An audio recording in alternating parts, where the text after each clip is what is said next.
तो भाइयों, आज से 10-12 साल पहले इंडिया में करप्शन अपने चरम पर था। 2G, CWG और जीजाजी जैसे कई सारे घोटाले चल रहे थे। उसी वक्त आंधी आती है अन्ना हजारे की।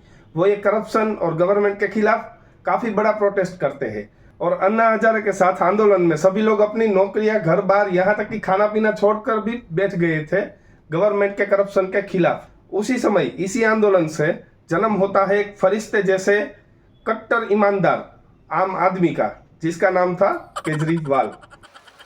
इस कुर्सी के अंदर कुछ ना कुछ समस्या है। जो इस कुर्सी के ऊपर बैठता है वही गड़बड़ हो जाता है। तो कहीं ऐसा तो नहीं कि इस आंदोलन से जब विकल्प निकलेगा और वो लोग जब कुर्सी पे जाके बैठेंगे, कहीं वो ना भ्रष्ट हो जाएं, कहीं वो ना गड़बड़ करने लगें। ये एक भारी चिंता है हम लोगों के मन में। दोस्तों, दिल्ली के सबसे ईमानदार नेता, जिन्होंने पहले ही अज्यूम कर लिया था कि उसके साथ आगे जाके क्या होने वाला है। कल को अगर मनीष सिसोदिया चोरी करेंगे तो मनीष सिसोदिया केजरीवाल का कुछ नहीं लगता, उसको जेल जाना पड़ेगा। कल को अगर कोई हमारा मंत्री चोरी करेगा, ये मेरे कोई सगे नहीं लगता, इनको जेल जाना पड़ेगा। कल को कोई हमारा विधायक चोरी करेगा, कोई हमारा सगा नहीं लगता, उनको जेल जाना पड़ेगा। और मनीष, कल को अगर मैं चोरी करूंगा तो मैं भी तुम्हारा सगा नहीं लगता, मेरे को भी जेल जाना पड़ेगा। इस बात पर नासा के साइंटिस्टों का कहना है कि अरविंद जी को ज्योतिष शास्त्र की काफी अच्छी जानकारी होनी चाहिए, क्योंकि बिना ज्योतिष शास्त्र की जानकारी के इतनी सटीक भविष्यवाणी करना लगभग इम्पॉसिबल है। हालांकि भविष्यवाणी तो उसने ये भी कही थी अपने बच्चों की कसम खाके कि वो कभी भी राजनीति में नहीं आएंगे, लेकिन फिर भी वो आ गए हैं। Arnab, I have made it very clear and I am again making it very clear on your channel, on your program today. I will never fight elections in my life and I don't want to hold any post in my life. भविष्यवाणी तो उन्होंने यह भी की थी कि वो कभी भी कांग्रेस और बीजेपी के साथ गठबंधन नहीं करेंगे और आखिर में जाके कांग्रेस के कंधों पर बैठ के ही वो सत्ता की कुर्सी तक पहुंचे। कैसा लगा मेरा मजाक? भारत के इतिहास में अरविंद जी ने वो कर दिखाया जो आज तक कोई नहीं कर पाया था। सिटिंग चीफ मिनिस्टर होने के बावजूद अपना अरेस्ट होना।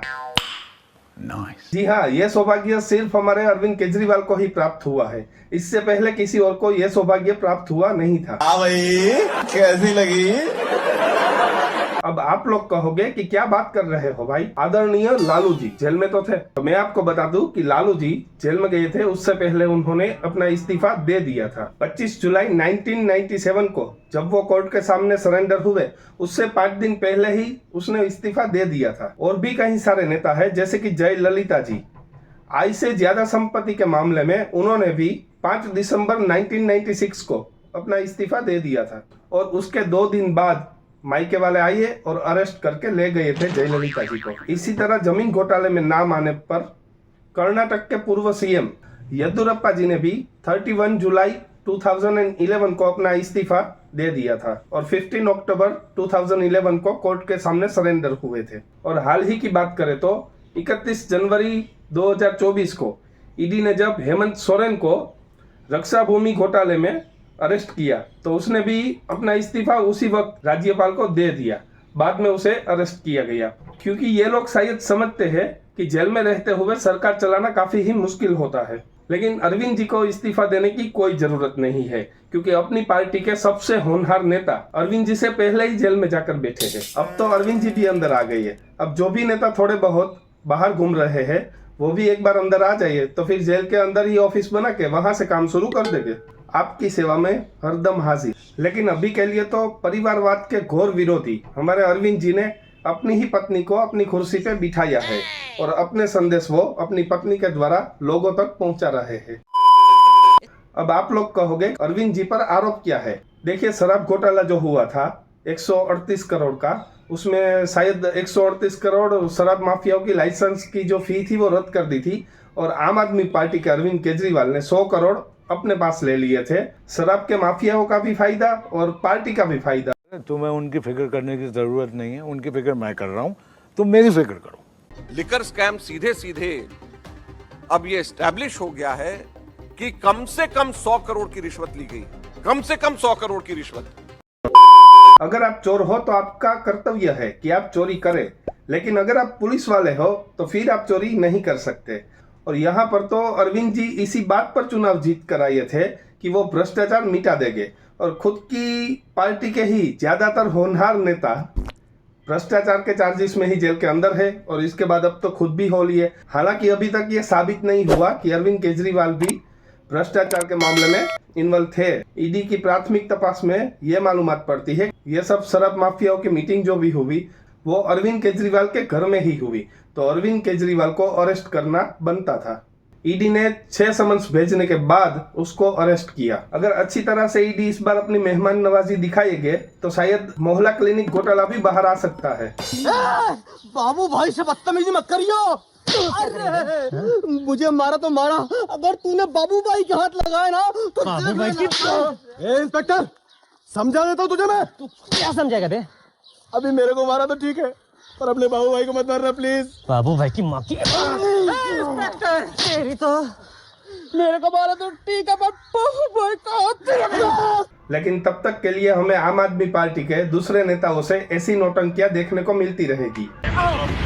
चलिए आइए बैठिए, चलिए अब आइए हमारी गाड़ी, आइए हमें लेके चलिए, आइए बैठिए। नहीं बैठो आप हमारी गाड़ी।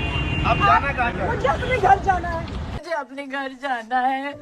नहीं यहीं बैठ जाते। ये तो गजब गुंडाई है। यहीं बैठ जाओ, सारे बैठ जाओ, बैठ जाओ, बैठ जाओ, बैठ जाओ, बैठ जाओ, बैठ जाओ, बैठ जाओ।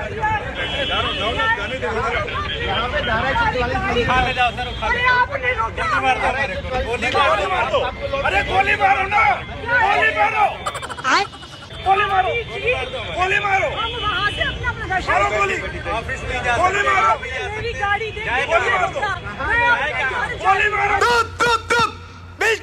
हालांकि ये पुलिस वाले भी नेताओं के साथ ही ऐसे रिक्वेस्ट से बात करते हैं। अगर उसकी जगह हम होते, आम आदमी आपके और मेरे जैसे, तो पुलिस वाले कब के लठ बजा दिए होते। बुरा लगता है भाई, आप लोग भी जानते हो। दोस्तों यहाँ पर सवाल ये आता है कि क्या कोई सिटिंग चीफ मिनिस्टर को अरेस्ट किया जा सकता है, तो इसका जवाब हाँ भी है और ना भी। भारतीय कानून यह कहता है कि अगर कोई चीफ मिनिस्टर या प्राइम मिनिस्टर भी हो, उसके ऊपर सिविल चार्जेस लगे हुए हैं, मतलब जो सिविल केस होते हैं वो, तो उसकी अरेस्ट नहीं हो सकती। लेकिन अगर कोई क्रिमिनल केस बनता है उसके ऊपर, जैसे कि अभी अरविंद जी जिस केस में है वो क्रिमिनल केस बनता है, तो उसकी अरेस्ट हो सकती है। लेकिन सिविल केस में कोई भी चीफ मिनिस्टर या प्राइम मिनिस्टर की अरेस्ट अलाउड नहीं है। सिविल केस हो या क्रिमिनल केस हो, एक हमारे राष्ट्रपति और एक हमारे राज्य के गवर्नर, इसकी अरेस्ट एक भी केस में नहीं हो सकती। हालांकि इसमें भी एक लूप है कि वो अपना जब कार्यकाल पूरा करेंगे उसके बाद उसको अरेस्ट किया जा सकता है, लेकिन तब तक के लिए उसको अरेस्ट नहीं करते, चाहे कोई भी चार्जेस लगे हुए हो। हमारे राष्ट्रपति और स्टेट गवर्नर, ये दोनों को कभी हम अरेस्ट नहीं कर सकते। आप कहाँ थे ज्ञानी बाबा? तो अंत में हम अरविंद जी से यही कहना चाहेंगे, हो सके तो दिल्ली का नाम मत डुबाइए, क्योंकि दिल्ली पूरे भारत की पहचान है, पूरे विश्व में। मिलते हैं अगली वीडियो में, तब तक के लिए जय भारत, जय हिंद दोस्तों।